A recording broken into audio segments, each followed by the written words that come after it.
30 रुपया के लागत बा, अब 1500 में जाता, तो क्या बोला जाए। पहले तब कीने आदमी जाते रहे ना, अब तो घर पे ही उन बच्चों का क्या भविष्य है जो घर पे वो चीज पार्सल कर रहे हैं। तो पवन सिंह यानी ये कह रहे हैं कि बिहार में भले ही शराबबंदी लागू हो लेकिन खुलेआम शराब बिक रही है। बिल्कुल सर, होम डिलीवरी हो रही है शराब की। बिल्कुल। तो अब आपने ये बात कह दी है तो ये बात तो अब बीजेपी और जेडीयू को बहुत बुरी लगेगी। बुरा लगी तो हम सॉरी बोल दे, लेकिन जो बोलना था सो मैंने बोल दिया, और ये मेरे मन में था कि किसी दिन बोलूंगा ही बोलूंगा, ये चाहे जिसको जैसा लगे। चलिए, तो टीवी 9 का मंच जो है वो एक ऐसा मंच बन गया जिस पर पवन सिंह नई नई बातें कह रहे हैं, अपने दिल की बातें कह रहे हैं, तो ये हमारे लिए अच्छी बात है। अब ये भी बता दीजिए कि तेजस्वी यादव की खूब चर्चा हो रही है। तेजस्वी यादव नेता प्रतिपक्ष हैं, अपने आप को मजबूती से साबित किया है, तो तेजस्वी यादव आपको कैसे नेता लगते हैं? युवाओं की बात भी करते हैं वो। बहुत अच्छे हैं, बहुत अच्छे। बिल्कुल। देखिए, मैं पर्टिकुलर किसी को टारगेट करके अभी नहीं बोल सकता हूं, लेकिन तेजस्वी जी का कोई भी इंटरव्यू मैं सुनता हूं या गांव-गांव में वो जाते भी हैं, सबके लिए सपोर्ट करने की बात करते हैं। एक चीज उनका मुझे बहुत अच्छा लगता है, उस इंसान का मुझे एक चीज बहुत अच्छा लगता है कि गर्मी में मेहनत के साथ साथ पसीना बहाते हुए गाड़ी के बोनट पे ही सतुआ सान के खाना, तो उनमें कुछ है, मिट्टी वाली बात है, जमीन से जुड़े हैं, और उनको देख के, उनको सुन के ऐसा लगता है कि वो अच्छे इंसान है। बाकी क्या होगा क्या नहीं होगा ये आप सबके हाथ में है। गाड़ी के बोनट पर सत्तू ही नहीं खाते, वो मछली भी तो खाते हैं हेलीकॉप्टर में बैठ के। हाँ, ये भी देखा हूं। तो खाते हैं तो ये कोई गुनाह थोड़ी करते हैं। अच्छा, प्रशांत किशोर की इस बार बहुत चर्चा है। प्रशांत किशोर आपको कैसे लगते हैं? वो कह रहे हैं कि हम ऑल्टरनेटिव पॉलिटिक्स लेकर आए हैं, नई बातें कर रहे हैं। प्रशांत किशोर जी से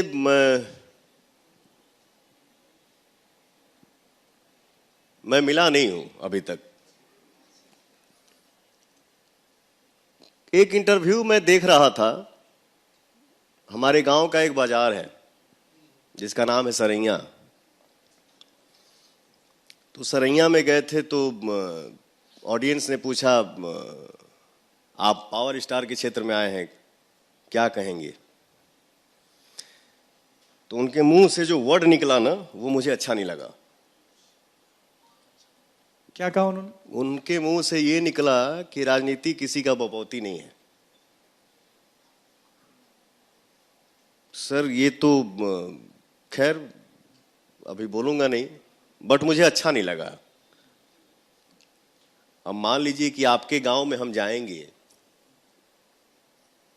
आपका नाम पूछेंगे तो लोग यही कहेगा ना कि आप फलानवा के गांव में आए हैं, ये फलाना का घर है।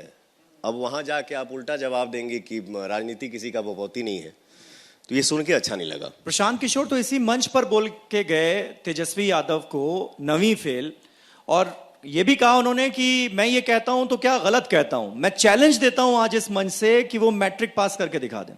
नहीं कर पाएंगे। नवीं फेल क्या विकास करेगा?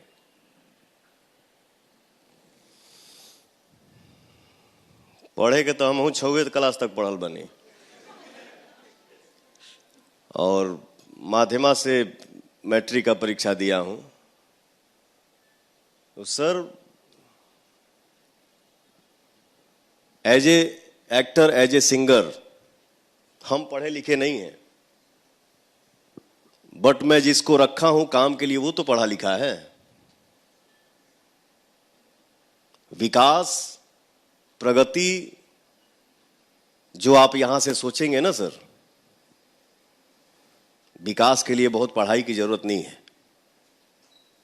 विकास के लिए ये शुद्ध होना जरूरी है और यहाँ श्रद्धा होना जरूरी है। बाकी हमार जे मान ली कि अकाउंटेंट बा, जे हमार मैनेजर बा, वो पढ़ल लिखल बा ना, वो तो हमको बताएगा ना कि भैया ये करना है, हम लोग ये करेंगे तो अच्छा होगा, हम लोग ये करेंगे तो आगे बढ़ेंगे। तो मान ली कि हम हूँ पढ़ल लिखल ना है तो हम खिलाफ ना बोलब, मैं भी अनपढ़ हूँ। तो विकास के लिए बहुत ज्यादा पढ़ाई मायने नहीं रखता है सर, उसके लिए दिल चाहिए, ये चाहिए, उससे विकास होगा।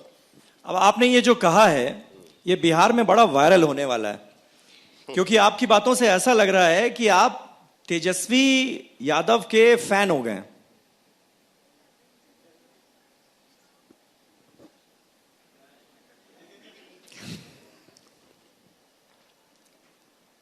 देखिए, जैसे आपने कहा ना कि एक समय में उनका चलता था, आज के समय में आपका उनका चल रहा है। तो हम लोग माइक पे कुछ भी बोल दें, बट सामना सामनी होगा तो सर या तो किसी का आदमी पैर छुएगा, नहीं तो हाथ मिला के गले लगेगा।